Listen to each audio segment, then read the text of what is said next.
आलस खत्म हो जाएगा। समय निकालकर जरूर पढ़ें। दोस्तों, आलस को मनुष्य का सबसे बड़ा शत्रु माना जाता है। एक आलसी इंसान जीवन में कभी सफलता प्राप्त नहीं कर सकता।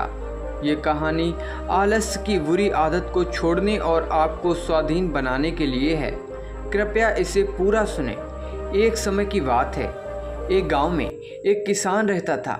एक बार जब उसने अपने खेत में फसल उगाई तो एक गौरैया ने उसके खेत के बीचों बीच फसल में घोंसला बना लिया और उसने 2 अंडे भी दे दिए। बहुत जल्द उन अंडों से गौरैया के बच्चे बाहर आ गए और अपनी माँ के साथ खुशी खुशी रहने लगे। गौरैया खाने की तलाश में रोज जंगल में जाती थी। एक दिन जब वह जंगल से वापस आई तो उसने देखा कि उसके बच्चे डरे हुए थे। उसने पूछा, क्या हुआ बच्चों, तुम डरे हुए क्यों लग रहे हो? बच्चों ने कहा, माँ, आज खेत में किसान आया था और उसने कहा कि कल वह अपने बेटे को फसल काटने के लिए भेजेगा। माँ, हम क्या करेंगे? अभी तो हमने उड़ना भी नहीं सीखा है। बच्चों की बात सुनकर माँ गौरैया ने कहा, डरो मत बच्चों, कल कोई फसल काटने के लिए नहीं आएगा। अगले दिन वही हुआ जो गौरैया ने कहा था। कोई फसल काटने के लिए नहीं आया।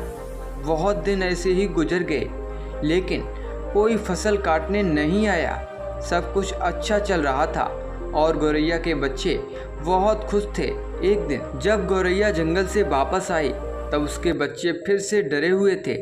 गौरैया ने उनके डर का कारण पूछा तो उन्होंने कहा, माँ, आज फिर किसान खेत में आया था और उसने कहा कि कल वह मजदूरों को फसल काटने के लिए भेजेगा। यह सुनकर माँ गौरैया ने फिर कहा, डरो मत बच्चों, कल भी कोई फसल काटने के लिए नहीं आएगा। अगले दिन वही हुआ, कोई फसल काटने नहीं आया। एक दिन फिर जब गौरैया जंगल से वापस आई तब उसके बच्चे ने कहा, माँ, आज किसान फिर खेत में आया था और वह फिर से फसल काटने की बात कर रहा था, पर हमें पता है कि आज कोई फसल काटने के लिए नहीं आने वाला है। माँ गौरैया ने कहा, पूरा वाक्य बताओ। तब बच्चों ने कहा, माँ, आज किसान ने कहा कि मैंने दूसरों पर निर्भर रहकर बहुत समय बर्बाद कर लिया है, अब मैं कल खुद आकर फसल काटूंगा। यह सुनकर माँ गौरैया डर गई और कहा, बच्चों, अब हमें यह स्थान जल्द से जल्द छोड़ना होगा और किसी अन्य स्थान पर अपना घोंसला बनाना होगा, क्योंकि कल किसान फसल काटने के लिए जरूर आएगा।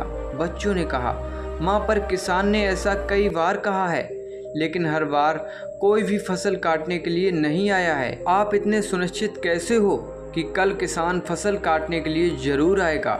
माँ गौरैया ने कहा, पहली बार किसान फसल काटने के लिए अपने बेटे पर निर्भर था, दूसरी बार वह मजदूरों पर निर्भर था। जब आप अपने कामों के लिए दूसरों पर निर्भर होते हो तो आपका काम कभी पूरा नहीं होता, पर इस बार उसने खुद फसल काटने का निर्णय लिया है तो वह कल जरूर आएगा। तब तक बच्चे उड़ने के लायक हो गए थे। वे वहाँ से उड़ गए और किसी दूसरी जगह पर अपना घोंसला बना लिया। अगले दिन किसान खेत में आया और फसल की कटाई शुरू कर दी।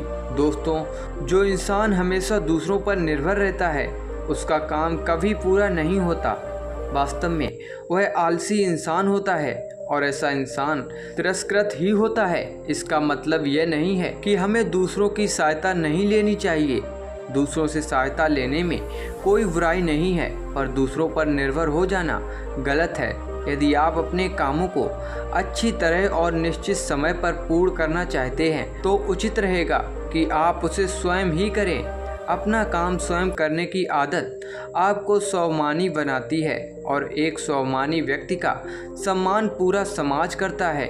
आपको सकारात्मक बनाए रखने की मेरी इस कोशिश को लाइक करें और जीवन में ज्ञान से भरे मोटिवेशन चैनल को सब्सक्राइब करें। धन्यवाद।